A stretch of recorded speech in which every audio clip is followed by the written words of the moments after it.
peth ti byth yn neud efo unrhyw siarc yn byd ydy troi cefn chdi arno nhw.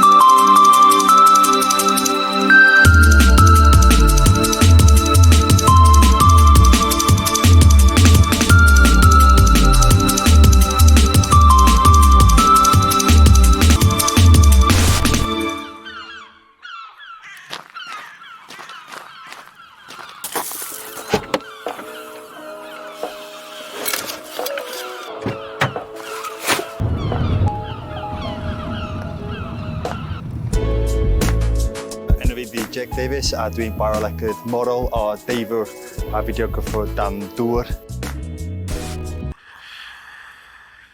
Tyfu fyny yn Penllyn o'n i ar y traeth neu ar y môr. Dipyn o dad yn pysgotwr o Abersoch, so cyn mynd i ysgol lot o amser o'n i wedi mynd allan efo fo. So oedd hwnna'n dechrau rhywbeth go iawn efo diddordeb yn y môr.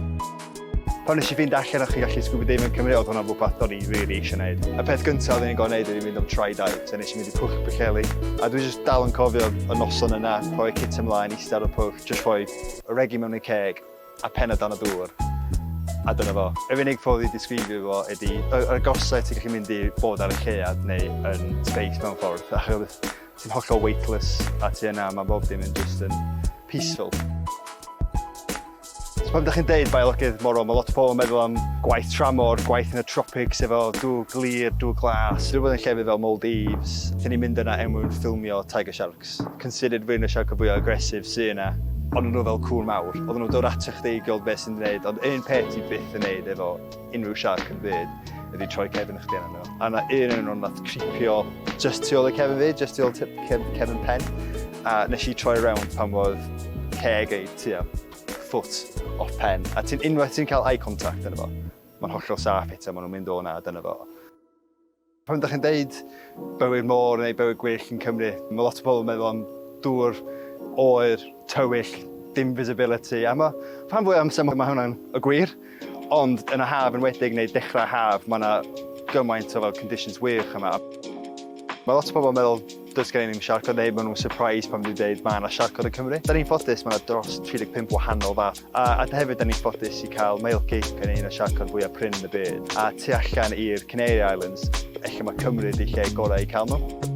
Tua 5 mlynedd yn ôl nes i ddechrau ffilmio dan dŵr. Dwi byth di ffilmio blaen, so nes i mynd y GoPro i mewn, recordio pethau, rhoi ar Facebook, a wedyn mae pobl yn dweud, no we, di hwnna ddim yn Porth Ysgada neu ddim Penllyn. Fel, o na, mae hyn. So dros y 4 mlynedd nesaf, nes i dysgu fy hun sut i ffilmio dan dŵr. Definitely bod yn fortunate efo opportunity to fi cael gweithio efo episodes o Shark Week, efo Discovery Channel a rhaglen Wild Isles. Ffilmio ar episode ola yn mor well yn Porth Llaen, a just gweld footage wedyn nes i tynnu di cael ei neud gan David Attenborough, oedd o'n anhygol. Byth yn meddwl pan i'n plentyn beth oedd hwnna'n digwydd.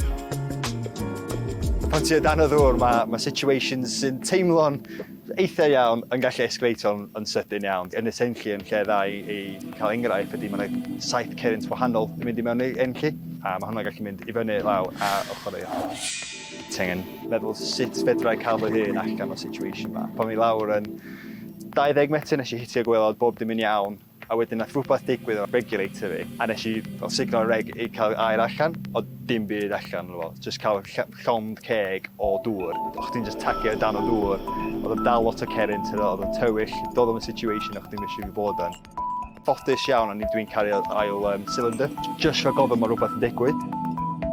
Bod ti'n mynd am Dave, mae yna rhywbeth sy'n surprisio chdi. Dwi'n meddwl y peth fwyaf oedd bod y person gyntaf i ffilmio Maelgi, Angel Shark oedd fi ar Mhrydain neu ella North Eastern Atlantic yn cyfnod gwbl, oedd hwnna yn bai cardigan hefyd.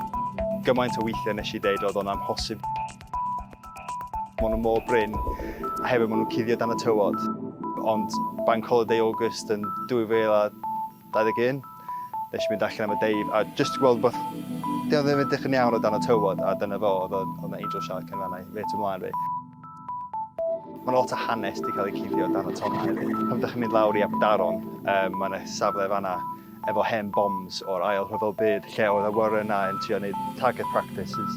So pan ydych chi lawr ar 30 metr o dŵr, mae'n hollol dywyll.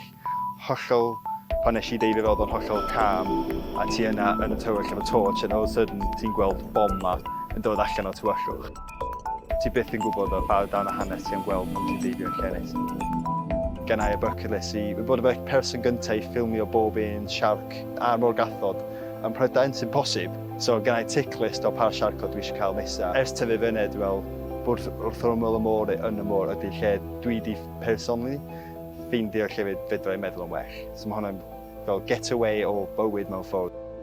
Os dwi ddim yn y môr, na I bod ar y môr. Literally Heli yn y Gwaed.